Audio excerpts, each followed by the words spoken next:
Okay, thank you very much. Let's move into our next session and welcome Payam Nahid to the stage.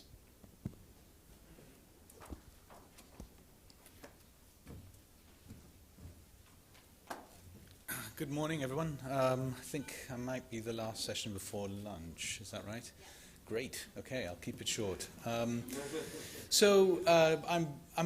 up here presenting on behalf of really a massive endeavor that's taken many years, 7 or perhaps more years.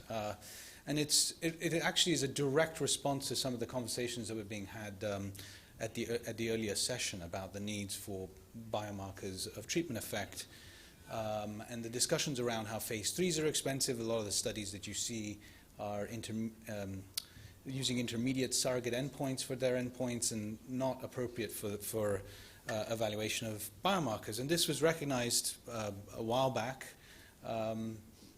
8 or so years ago, in the union meeting in Cape Town. I recall the TB Alliance organized a meeting to get input on this.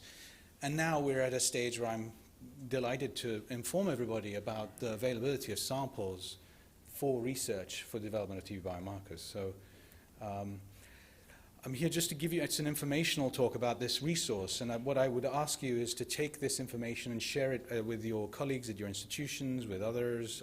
This is a publicly available biobank. It's very briefly, its intended goal enrollment is 1,000 pulmonary TB patients. We've currently enrolled 685, and samples, and I'll show you which types, and clinical data are collected across 7 scheduled time points, baseline through 12 months post-treatment completion, plus at recurrence and withdrawal. The mission or objective of this Consortium for TB Biomarkers, or CTB2, is to collect, store, provide biological samples and data from well-characterized, longitudinally followed, culture-confirmed pulmonary TB patients. Basically, the characterization of these patients is one of the key elements of this bank. And one of the things to point out is that because it's such a rare commodity, having access to patients with long-term outcomes, and particularly with relapse, as I'll show you, it's really intended for late phase validation, or if you want, qualification of very promising biomarkers. It's not intended for fishing experiments. It's intended for as a tool or resource to really qualify things that look good in otherwise smaller studies. Some details about the participants. So it's adults only, and it's newly diagnosed, smear or expert positive, culture confirmed, as I noted. Drug susceptible TB, although there may be some drug resistant cases, it wasn't intended for drug resistant at the time it was funded. I'm showing you the time points, weeks, in addition to baseline, weeks 2, 4, 8, 17, 26, 52. Treatment is standard. Well, I'll tell you a bit more treatment. There are some different treatments being used in the biobank, in the patients who are enrolled in the biobank. And then the status of the patient is determined 18 months after treatment initiation. Here are the samples that were decided upon. Sputum is essentially stored raw. There's no processing or splitting. There's RNA from whole blood, which has been subaliquoted with RNA extracted. Quantiferon from whole blood has also been collected, and aliquots of 50 microliters have been made, plasma, and finally spot urine processed into multiple aliquots. There are obviously other biospecimens that could have been considered, but these were the ones that were selected based on the feeling, based on the biomarker publications at the time and what we thought would be coming out. In regard to the studies that are supporting this biobank, there's 3 that have been contributing to date. Remox TB contributed 99 patients near the tail end of their study. About 400 patients come from the NTP sites that TB Alliance had worked with Remox, and essentially those patients are treated according to standard NTP regimens. And then the third one is a study that the TB Trials Consortium is conducting called Study 36, which is essentially an observational cohort, again, using standard care regimens at the sites that are participating. And that target there is for 250 patients. So the slide is a little bit small, but I just wanted to show you that we have, as of today, 685 patients enrolled. That's generated around 170,000 aliquots so far. We have a lot of patients still pending in terms of completing their treatment and follow-up. So we don't have outcome status on everybody, but as you can see, the math here isn't to divide. It isn't 17 over 685, because not everyone has completed their treatment follow-up, but 17 failures and relapses is what we essentially have at this stage. And then those numbers will be added as the other patients complete treatment.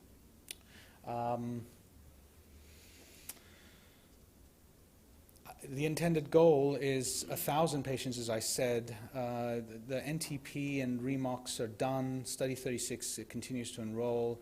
The final set will come from the ACTG and the ACTG participating sites from Study 31, which you heard about earlier today from Charles Wells.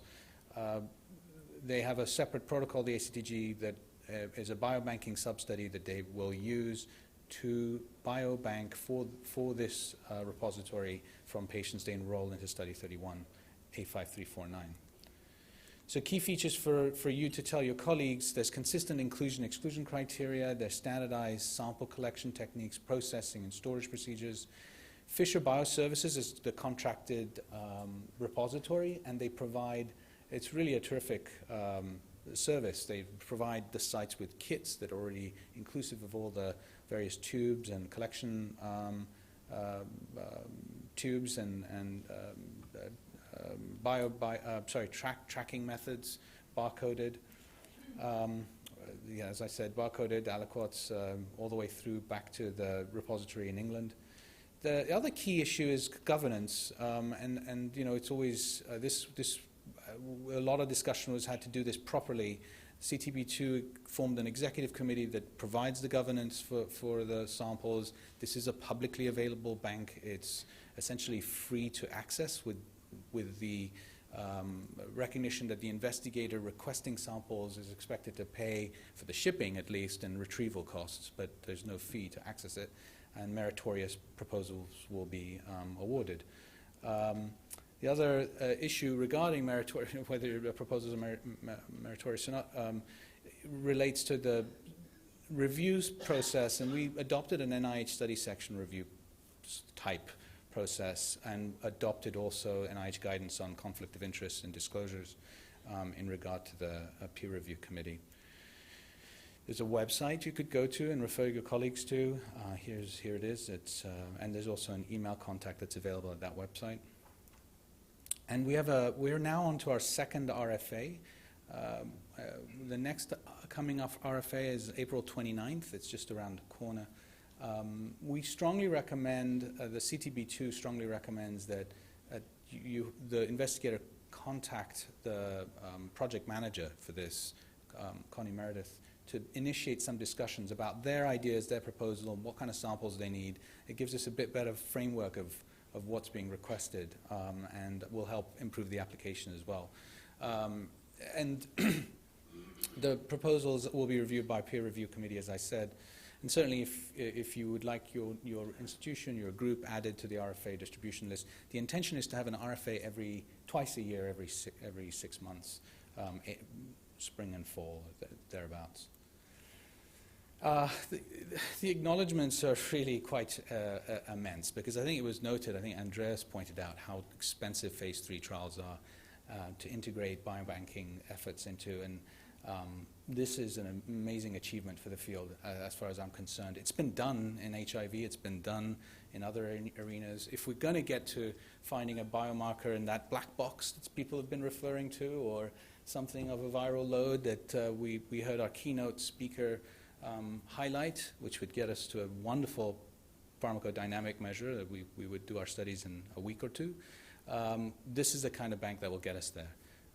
It's about as good as it gets. And with much credit to the Bill and Melinda Gates Foundation for funding it, US FDA for providing initial federal funds, NIAID to follow, and the network sites that signed up to take on this effort at their sites, many of them already dealing with other clinical trials. Connie has been our program management person and has been terrific. Obviously, the patients have agreed to participate in this with a hope that it'll improve TB therapeutics potentially. So that's also an acknowledgement. And the executive committee is shown for you there. I'm happy to answer any questions.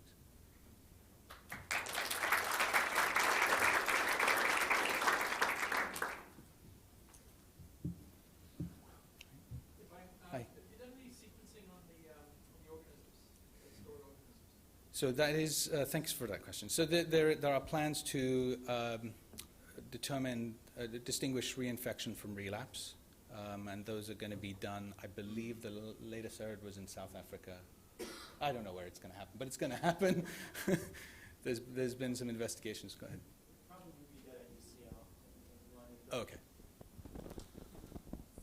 We're currently gathering all the specimens we need, so we want baseline and relapse specimens, and so we're identifying them. We should have that completed within a few months. Yeah. But we'll definitely distinguish them.